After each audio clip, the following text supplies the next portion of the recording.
वैसे ही आप लोग को कह रहे हैं, आप लोग सावधान होकर ध्यान से सुने। एक समय जो है योगी जी लोगों की कल्याण की कामना से विविध लोकों में भ्रमण करते हुए इस व्रतलोक में आए।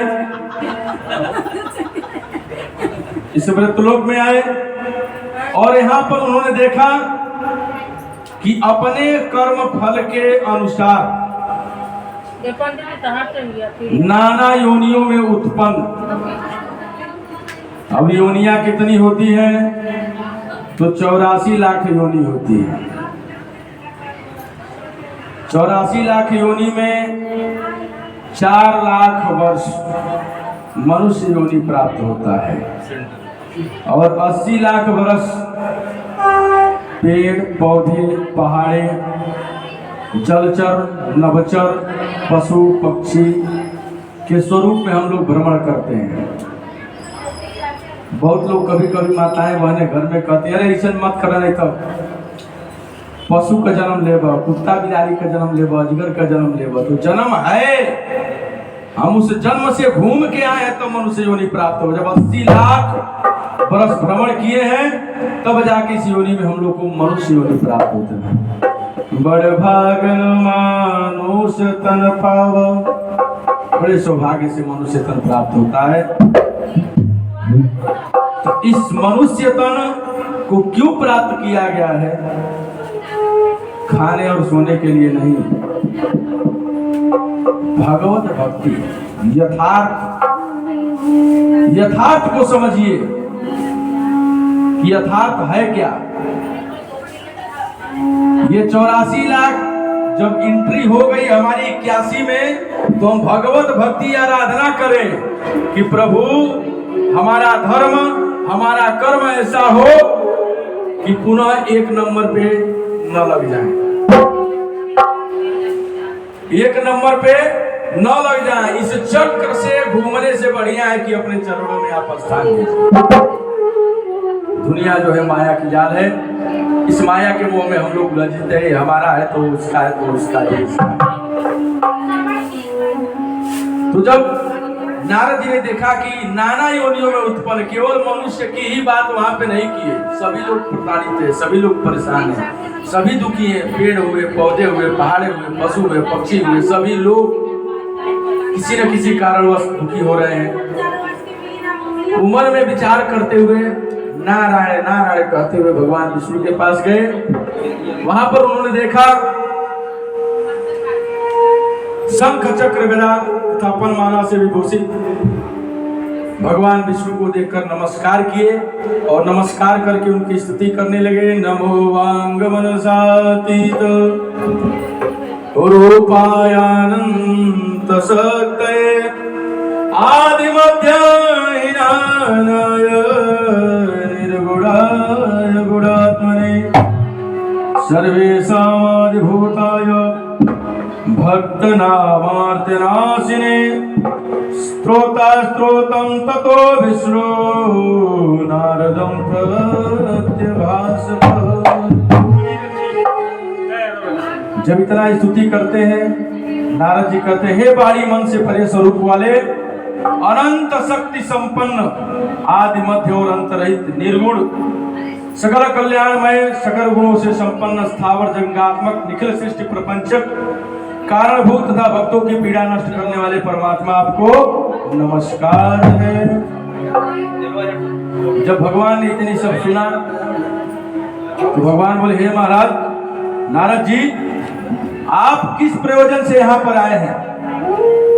आपके मन में जो कुछ भी है वह सब कुछ कहिए, मैं आपके प्रश्नों का उत्तर दूंगा। मीडियम पत्ता ले लीजिए ना, इतना बड़ा जो छोट उसमें छांट लीजिए, छांट लीजिए, छांट के छोटे कि प्रभु मैं अभी अभी धराधाम से आ रहा हूँ।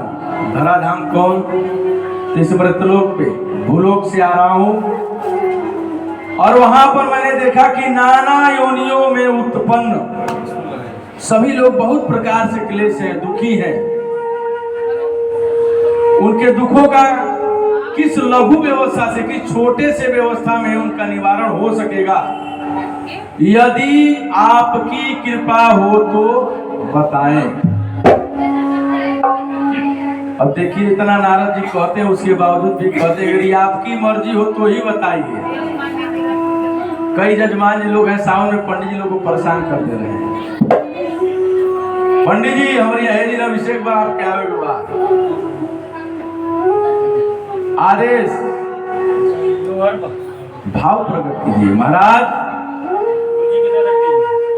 अगर आपकी इच्छा हो के तो श्रावण का महीना चलता कहियो भगवान शिव जी की आराधना हो जाओ, भगवान नारायण के कहियो अर्चन बंदन हो जाए, आपके कृपा होके तो कहियो एगो समय एगो दिन देख के निर्धारित कर दी।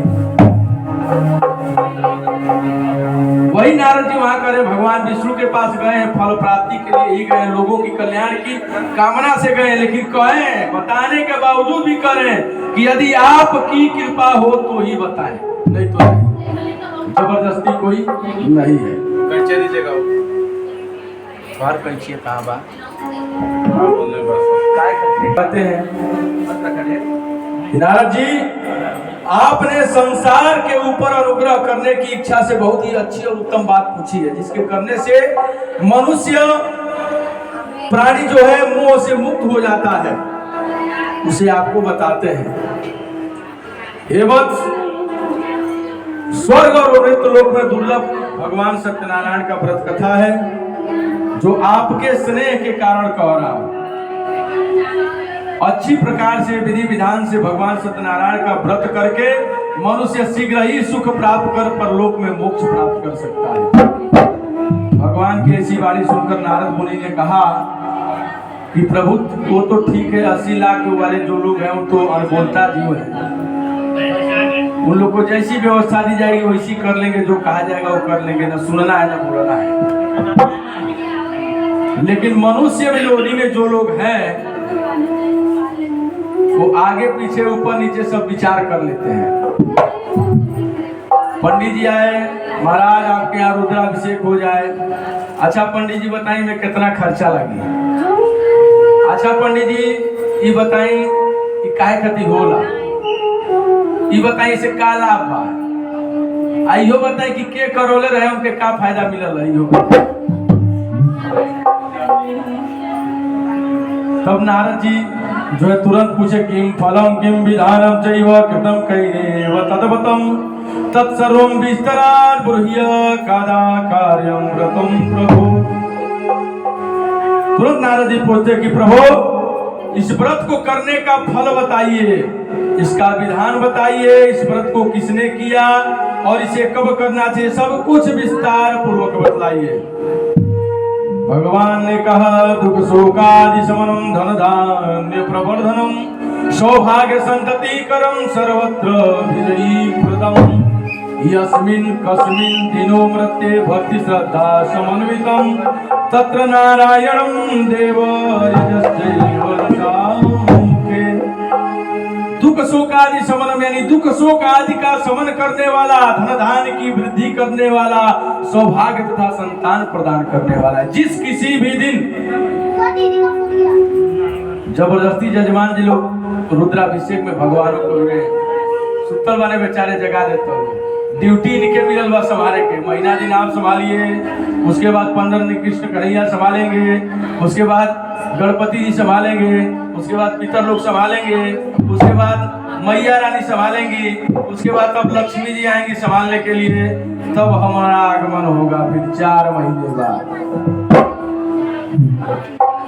जबरदस्ती जगा के बुला दिया जाता, नारायण चलो हो, शंकर जी ने ठाकुर जी चला, दोनों चलो हरिहर चलो, एकदम हरिहर करो चल के। भगवान की कथा सुनने के लिए कोई समय तिथि वार मुहूर्त नक्षत्र जो करण राशि निर्धारित नहीं है, बाकी सबकी ड्यूटी लगी हुई है, उनकी ड्यूटी कुछ नहीं।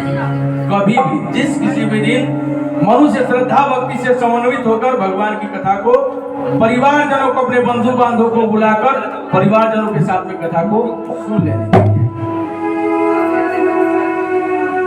श्रावण आया तो शिव जी के लिए आया, तो शिव जी की उपासना विशेष कीजिए, विशेष जिसका समय है उसको विशेष आराधना की जाए। बाकी समय में इनको बुलाने के लिए इनका मुहूर्त देखा जाता है, जिसको शिव का वास बोला जाता है, शिव वास। शिव जी का वास बोला जाता है, उसमें भी 2 ही 3 मुहूर्त मिलते हैं। प्रत्येक महीने में दोनों पक्ष में 2 मुहूर्त मिलते हैं, जिसको मास शिवरात्रि बोला जाता है। त्रयोदशी तिथि के दिन मास शिवरात्रि, उसी दिन भी विचार नहीं करना चाहिए शिव जी का अभिषेक करने के लिए या शिव जी का पूजन करने के लिए। और मंदिर में तो कभी भी विचार नहीं करना चाहिए। जहाँ सारे देवता वास कर रहे हैं वहां विचार करने की क्या है। तब जो है भगवान कहते हैं कि जिस किसी भी दिन मनुष्य श्रद्धा भक्ति से समन्वित होकर ब्राह्मण और बंधु बांधव को बुलाकर धर्म में तत्पर होकर नैवेद्य के रूप में उत्तम कोटि के भोजनीय पदार्थ,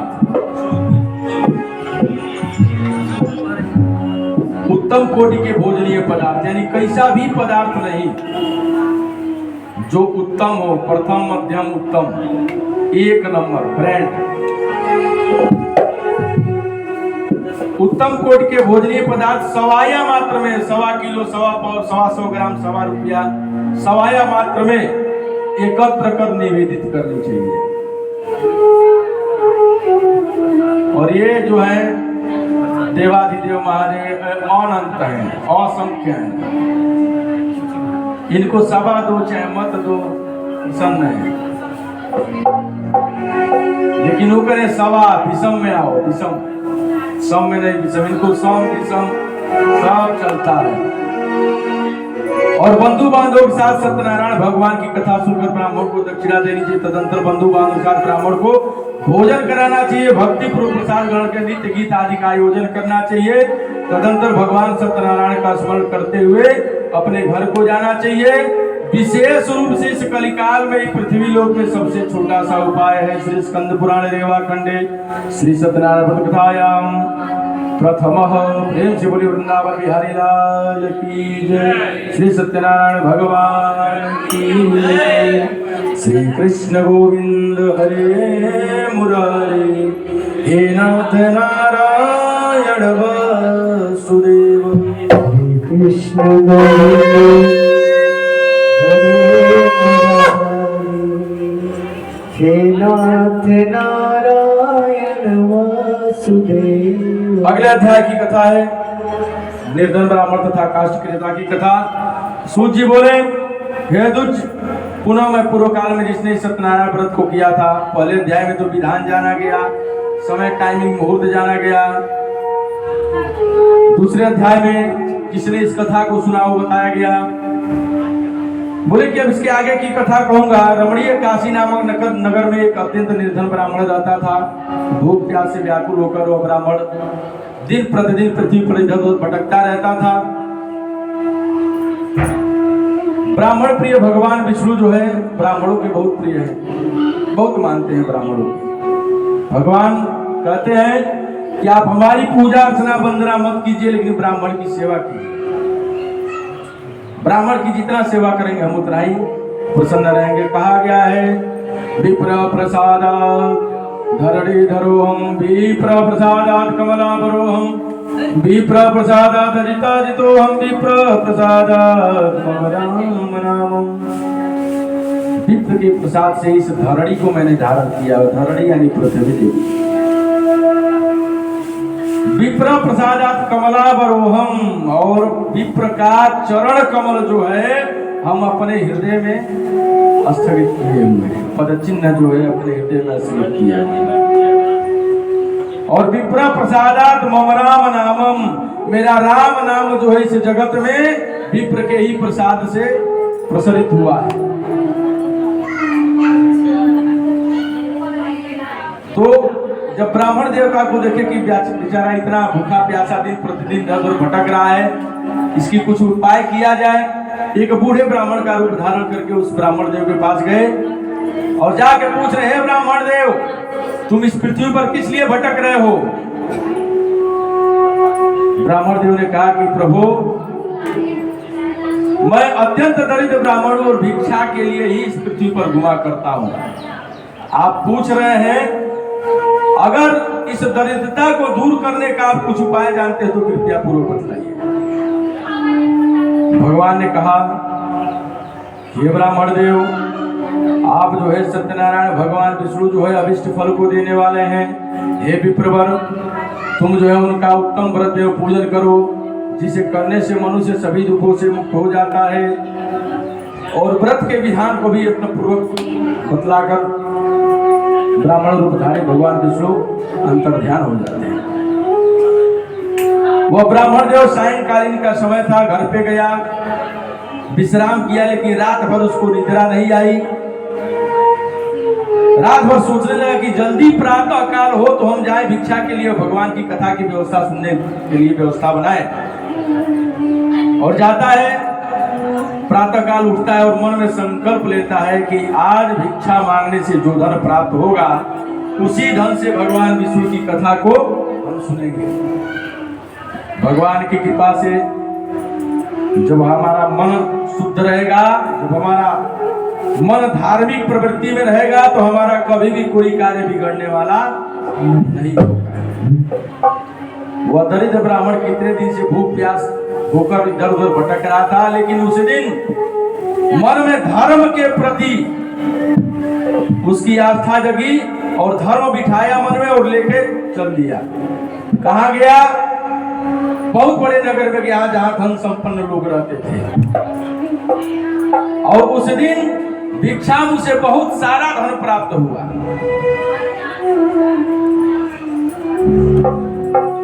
बहुत सारा धन प्राप्त हुआ और उस धन से केले का फल, घी, दूध, गेहूं का चूर सवाया मात्रा में लेकर आया और अपने बंधु बांधवों को बुलाकर भगवान की कथा को सुना। इस कथा के सुनने के प्रभाव से इस लोक में सुखों का उपभोग कर अंत में सत्यपुर वैकुंठ लोक को चला गया।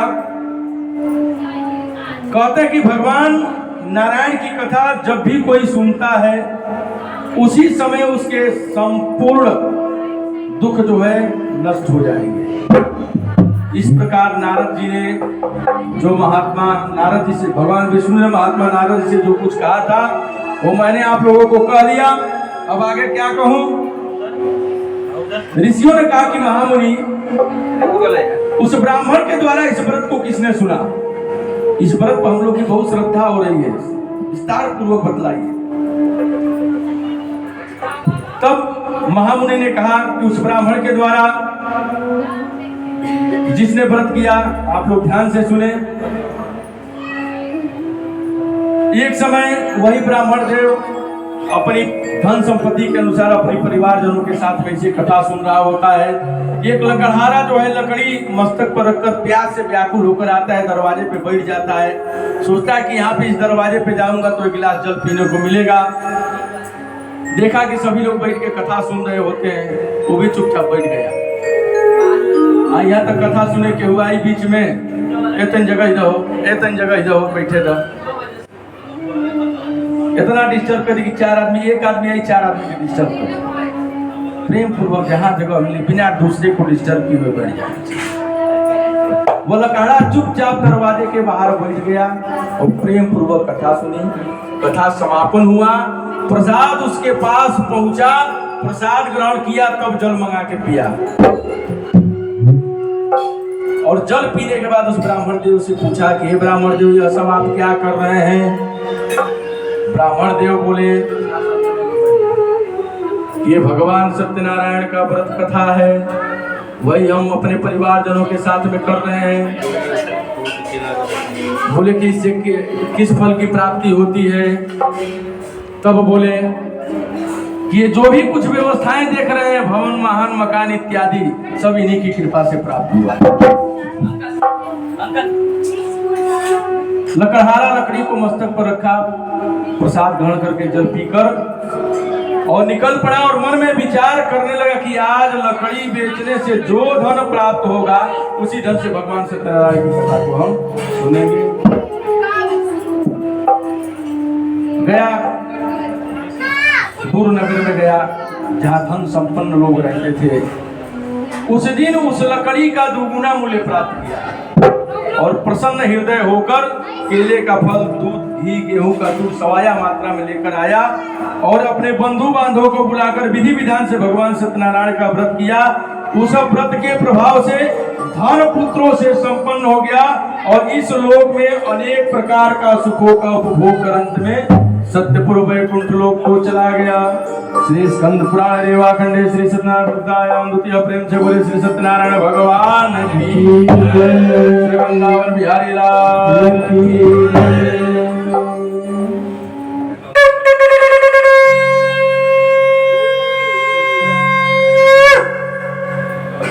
अगले अध्याय की कथा जो है राजा उल्कामुख साधु बनिया लीलावती कलावती कथा। सूत जी बोले श्रेष्ठ मुनिम, पुनः मैं आगे की कथा कहूंगा।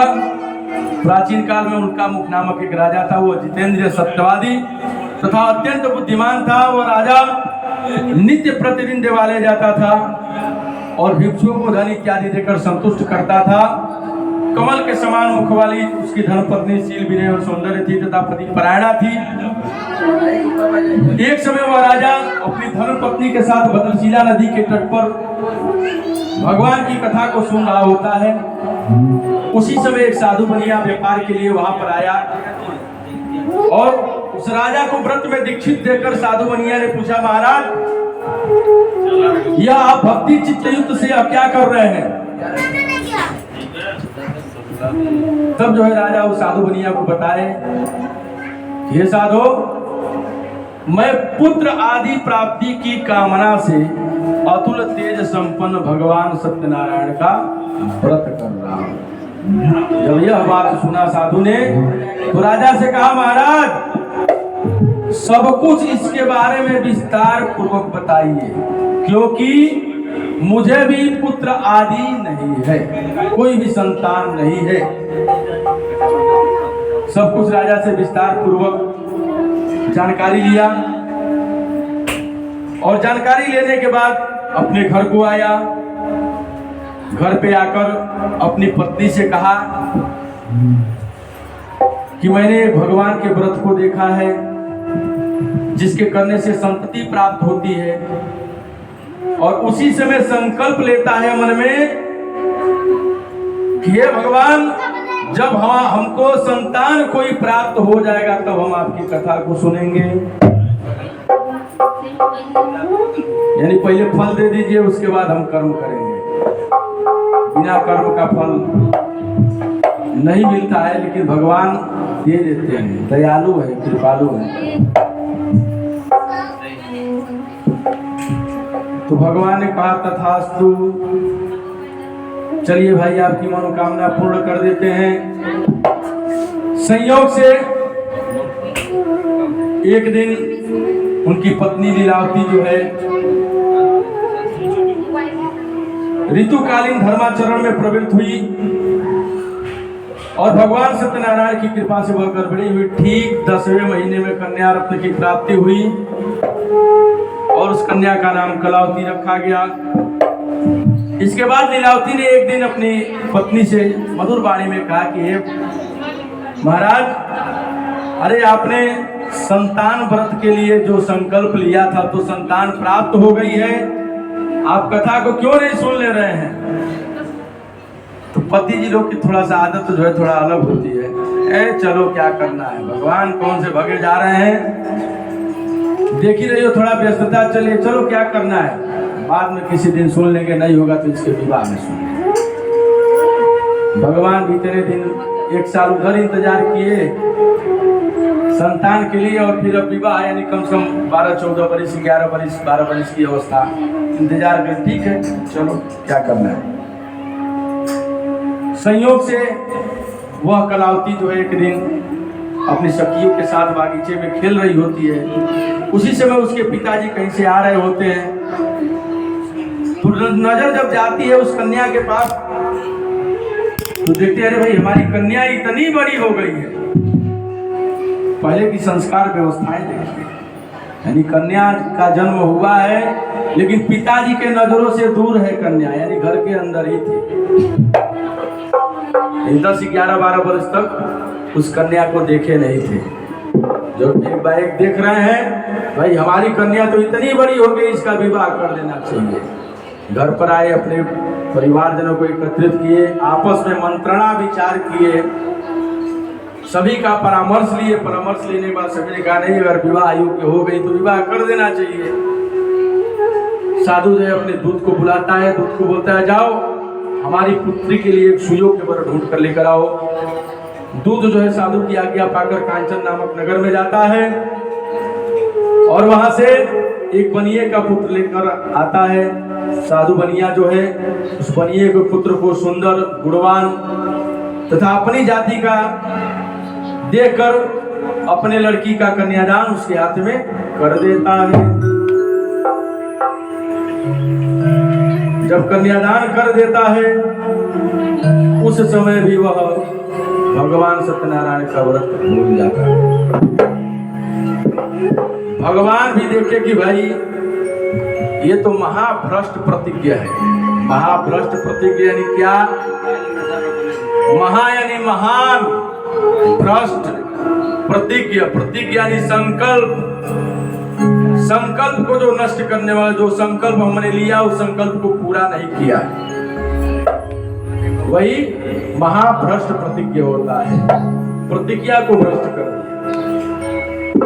वादन तो भगवान से बारंबार वादा कर रहे, अब तोड़ दिया। 2 बार वादा तोड़ा। कितने बार?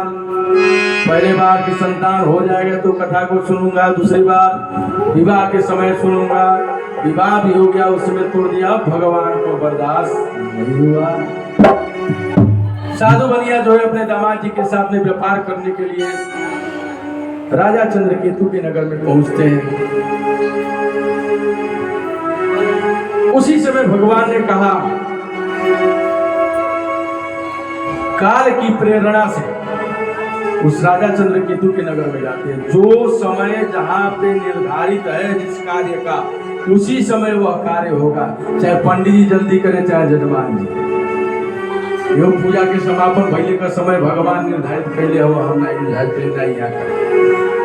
प्लानिंग कार वाला पंडित जी 8 बजे आएंगे, 10 बजे पूजा चालू हो जाएगा, 2 बजे तक संपन्न हो जाएगा। लेकिन भगवान निर्धारित किए हैं, वो करा रहे, हम कुछ नहीं।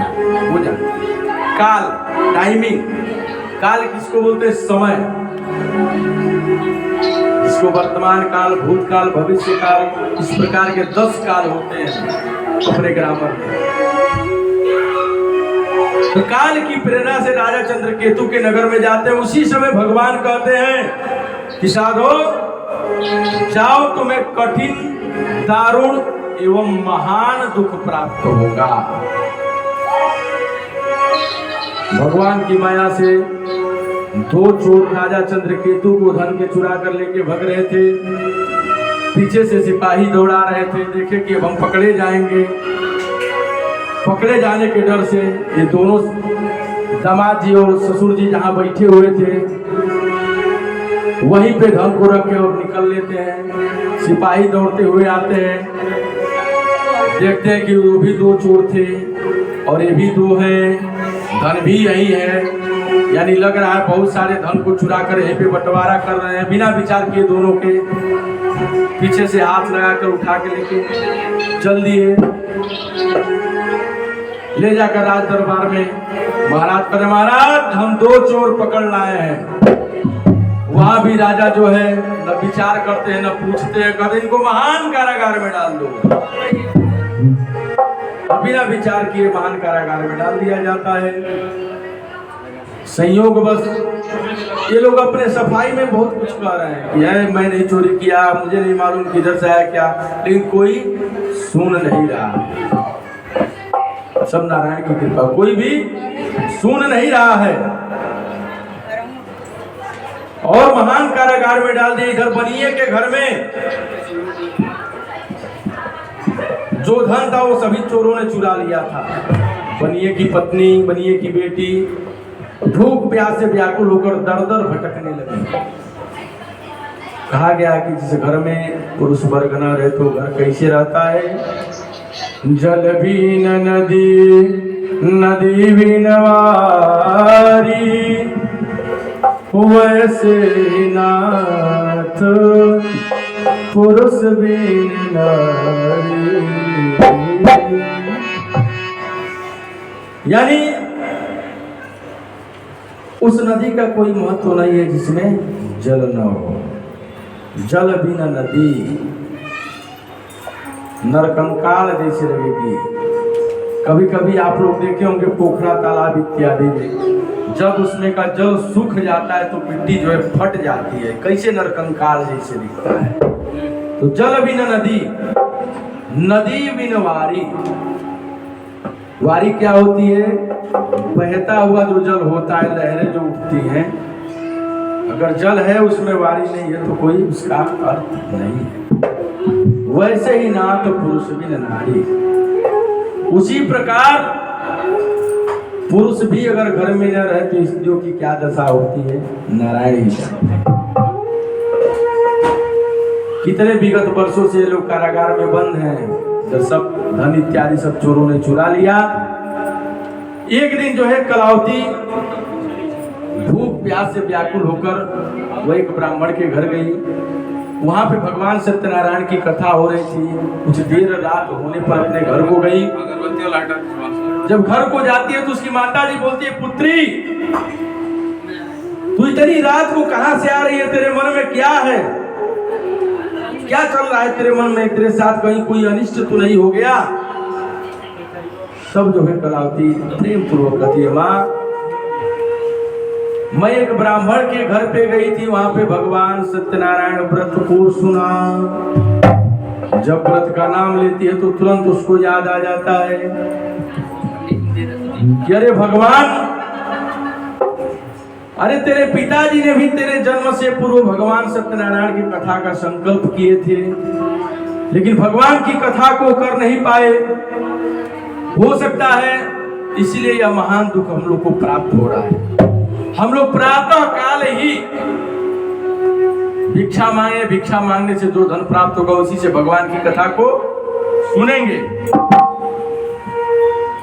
उसी समय भगवान से कहती है, भगवान बस इतना सुनने के बाद प्रसन्न हो जाते हैं। भाई चलो, अभी तक तो साधु बनिया जो है वादा किया था, कुछ लिया नहीं। उसकी पत्नी कह रही है प्रथम बार, और ये बेचारी तो संतान होने के बाद कही भी थी, इसका कोई दोष उसमें नहीं है।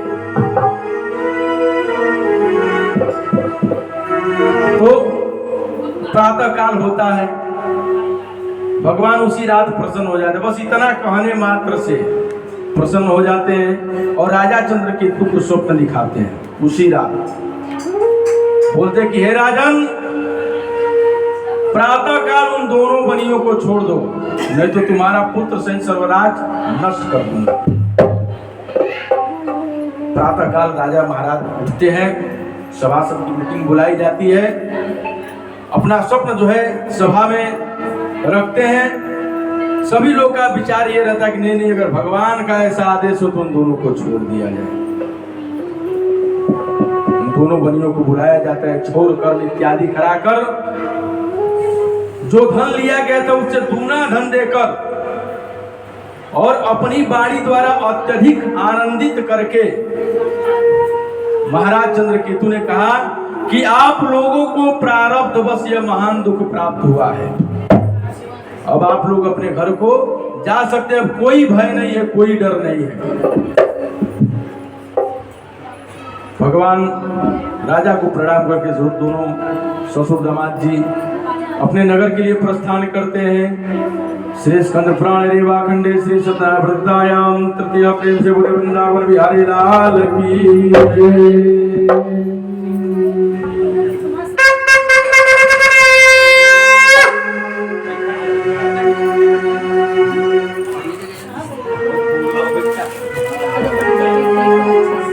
भाभी वही बैठे वहीं से चढ़वा दो। तो वहीं से आगे की कथा,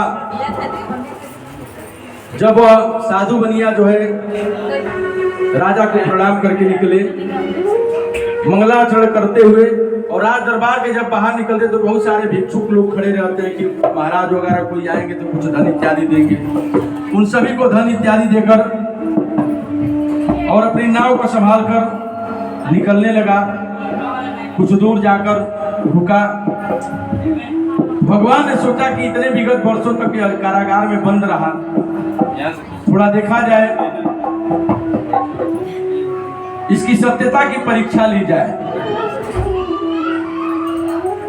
तो भगवान एक दंडी सन्यासी का रूप धारण करके उस साधु बनिया के पास जाते हैं और कहते हैं कि हे साधु, तुम्हारी नाव में क्या भरा हुआ है? साधु जो पहले तो देखकर ठठा के हंसा।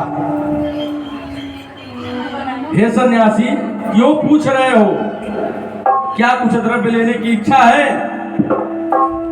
हमारी नाव में तो लता और पत्ते आदि भरे हुए हैं।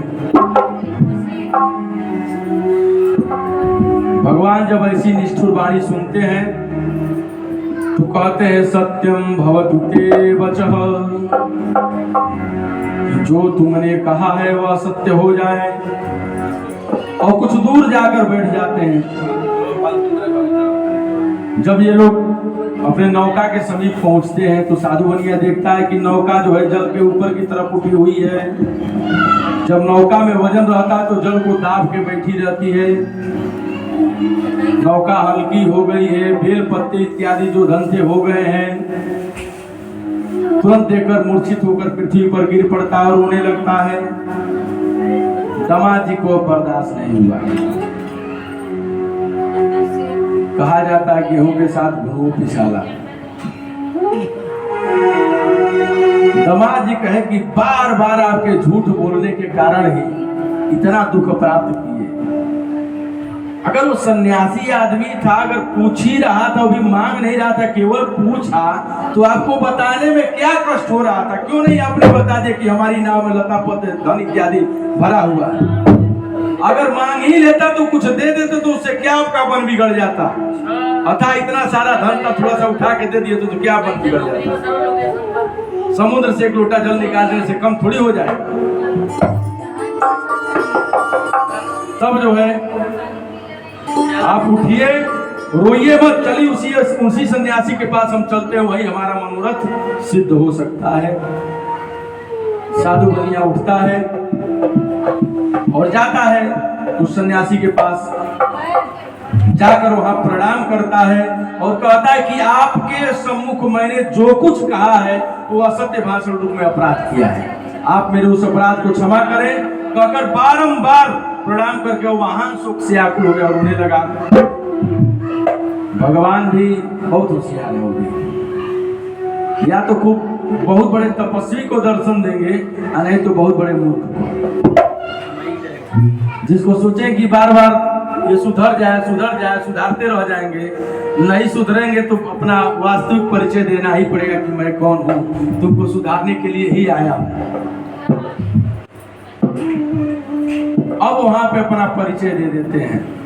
जब यह रोता है तो भगवान मायालु और दयालु दोनों है।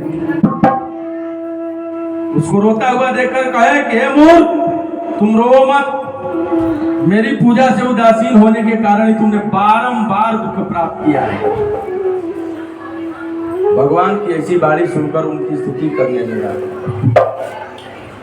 और कहता है तन्माया मोहिता सर्वे ब्रह्मा स्त्री दिवको वसः न जानन्ति गुणान् रूपं तवाचार्यम् इदं प्रभो। स्तुति में क्या कहता है कि हे प्रभु, यह आश्चर्य की बात है कि आपकी माया से मोहित होने के कारण ब्रह्मा आदि देवता भी आपके रूप को, आपके गुण को यथावत रूप से नहीं जान सकते। फिर मैं मूर्ख प्राणी कैसे आपके गुण को, रूप को जान सकता हूँ? आप प्रसन्न हो, मैं अपनी धन संपत्ति के अनुसार आपकी पूजा करूंगा। मैं आपकी शरण में आया हूँ। मेरे जो नौका में स्थित पुराना धन था उसकी तथा मेरी आप रक्षा करो। कभी इतनी भक्ति युक्त वाणी सुनते हैं, भगवान जनार्दन संतुष्ट हो जाते हैं और अभिष्ट वर प्रदान करके वही अंतर ध्यान हो जाते हैं। उसके बाद साधु अपनी नाव में चढ़ता है और नगर के लिए प्रस्थान करता है। नगर के निकट जाकर अपने दामाद जी से कहता है कि वह देखो मेरी रत्नसारपुर नगरी दिखाई दे रही है।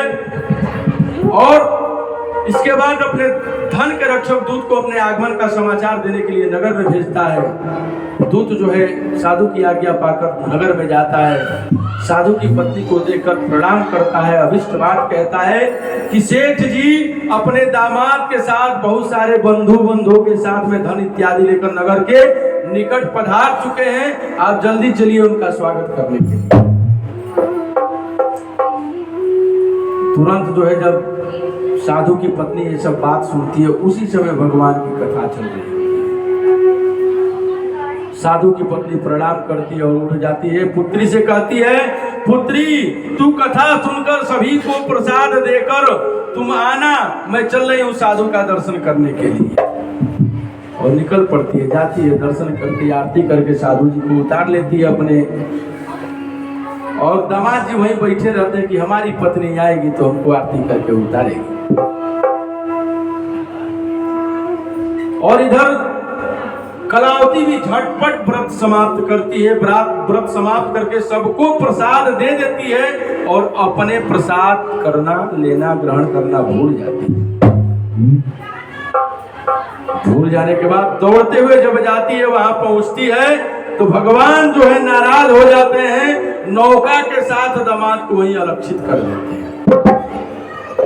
जब वहां पहुंचती है, भगवान अपने पति को नहीं देखती है तो रोदन करती हुई पृथ्वी पर गिर पड़ती है। सब लोग भी सोचने कि अब क्या हो गया, अभी अभी दामाद जी नौका के साथ कैसे अलक्षित हो गए। साधु बनिया भी सोचने लगा कि न जाने किस देवता की माया किससे हम लोग मोहित हो गए हैं, या हमारे दामाद जी नौका के साथ कैसे हरण कर लिए गए। बारंबार उनकी स्तुति वंदन करने लगा, मन में विचार करने लगा। कुछ समय व्यतीत हुआ, पुत्री रोते रोते जो है उनकी चरण पादुका लेकर उनका अनुगमन करने के लिए मन में निश्चय किया कि जब पति नहीं रहे तो हम रह के क्या करेंगे, अपने सतीत्व होने के लिए मन में निश्चय किया।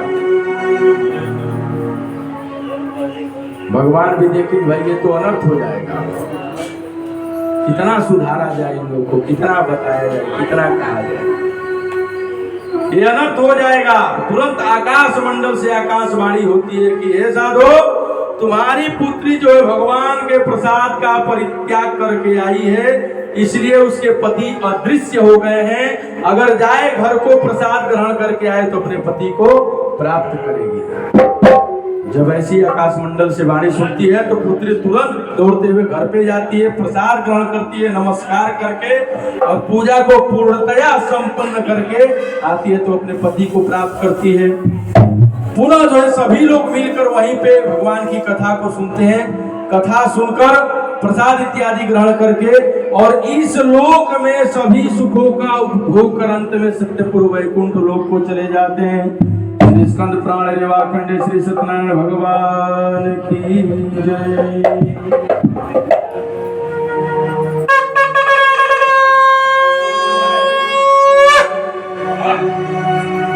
पांचवें अध्याय की जो कथा है, राजा तुंगध्वज और गोपगणों की कथा, सूची बोल के इससे सुने पुनः आगे की कथा कहूंगा।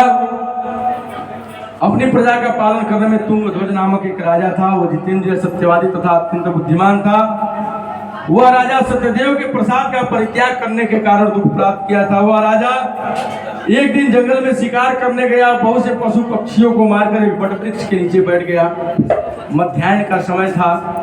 सभी ग्वाल बाल जो है गैया चराने वाले गाय को विश्राम कराकर उन लोग के मन में विचारा गया कि भगवान की कथा को सुन लेते। तुरंत जंगल से सारी व्यवस्थाएं बनाए और बना के गैया जो है दूध दे ही रही है, गुड़ लेके आए ही हैं और दही भी साथ में, और दही चूड़ा गुड़ सही है।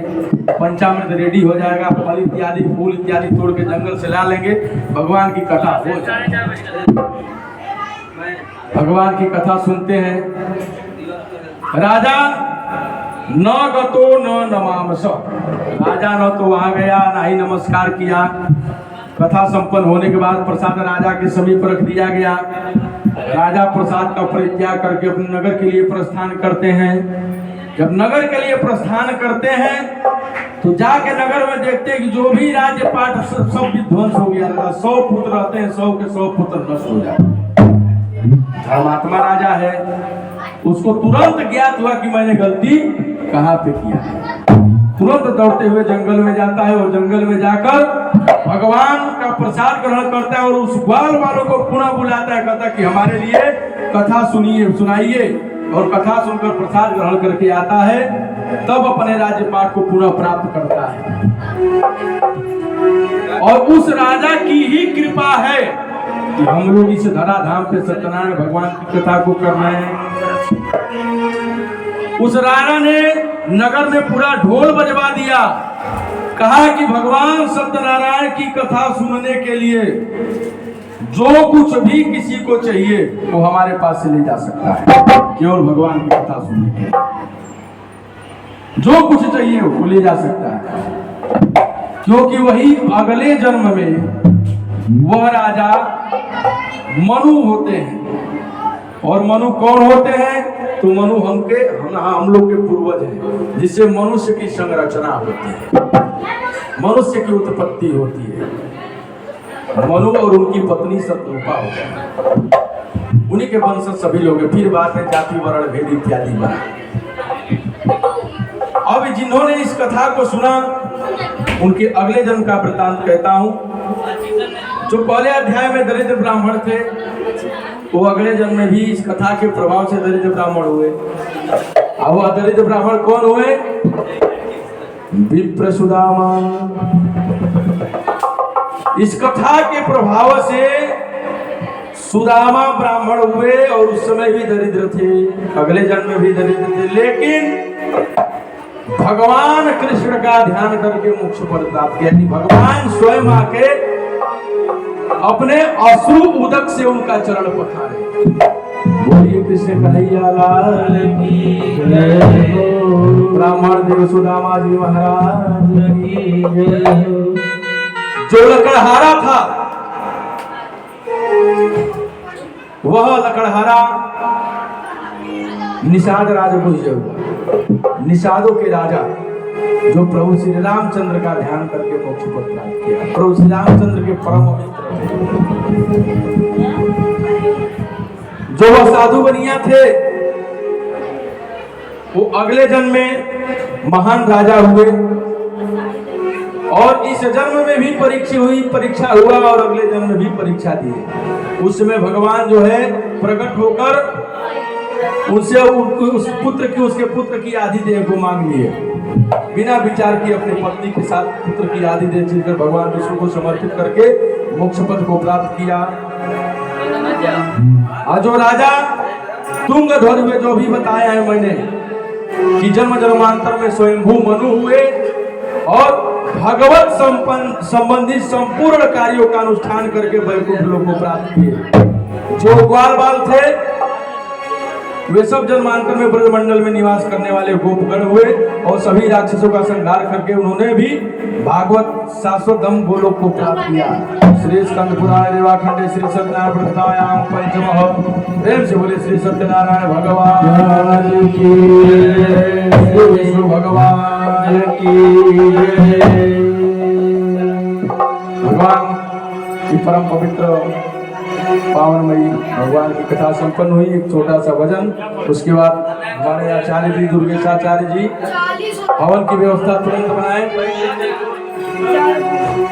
दुर्गेशाचार्य जी हवन की व्यवस्था तुरंत बनाए। भगवान ने जो भी हम लोग को जीवन दिया है उस जीवन धर्म में लगाए। कहा गया है कि भगवान जो भी समय कट रहा है, जो भी समय कट जाएगा वो सब अच्छा है। गुजरी तेरी कृपा से प्रभु जिंदगी, गुजरी तेरी कृपा से मेरी जिंदगी, गुजरी तेरी कृपा से प्रभु जिंदगी, बाकी जितनी बची हो गुजर जाएगी, बाकी जितनी बची हो गुजर जाएगी। गुजरी तेरी कृपा से प्रभु जिंदगी, गुजरी तेरी कृपा से प्रभु जिंदगी, बाकी जितनी बची हो गुजर जाएगी, बाकी जितनी बची हो गुजर जाएगी। हौसला है मुझे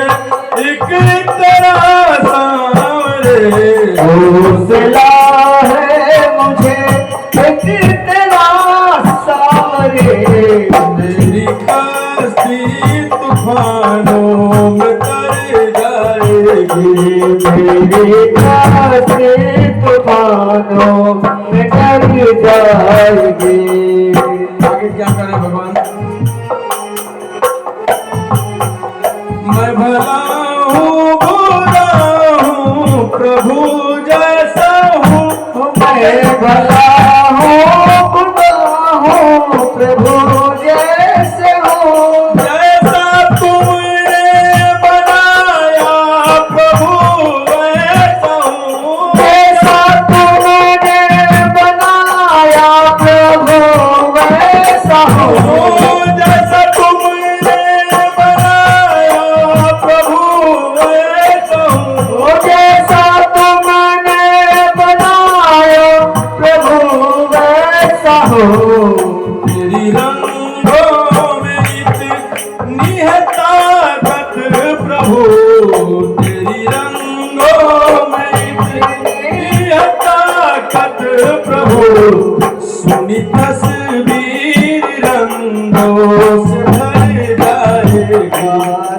तेरी तस्वीर रंगों से भर जाएगी। तेरी कृपा से प्रभु जिंदगी। गुजरी तेरी कृपा से प्रभु जिंदगी। बाकी जितनी बची हो गुजर जाएगी। बाकी जितनी बची है गुजर जाएगी। मेरी भूल को तुमने भुलाया सदा। अपने चरणों से मुझको लगाया सदा। अपने चरणों से मुझको लगाया सदा। अपने चरणों से मुझको लगाया सदा। अपने चरणों से मुझको लगाया सदा। नाम तेरा प्रभु मेरी पहचान हो। नाम तेरा प्रभु मुझको पहचान हो। नाम तेरा प्रभु मेरी पहचान हो। नाम तेरा प्रभु मुझको पहचान हो। मेरी बातों की कसम गुजर जाएगी। आशों के बना दे। तेरी कृपा से प्रभु जिंदगी। मेरे पास है प्रभु जिंदगी। जितनी बची हो गुजर जाएगी। मेरी बिजली की किस्मत बना जाएगी। तेरी कृपा से प्रभु जिंदगी। तेरी कृपा से प्रभु जिंदगी। जितनी बची हो गुजर जाएगी। आगे जितनी बची है गुजर जाएगी। प्रेम से बोले श्रीमन्नारायण भगवान की जय। तन की सवारी पीछे